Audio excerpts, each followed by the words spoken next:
Başım.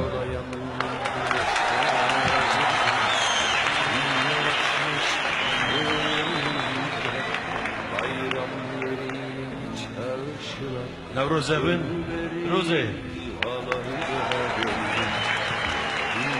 Ben kaç zamandır buradayım. Hiçbir sürgün edebiyatının arkasına saklanmadan söylüyorum.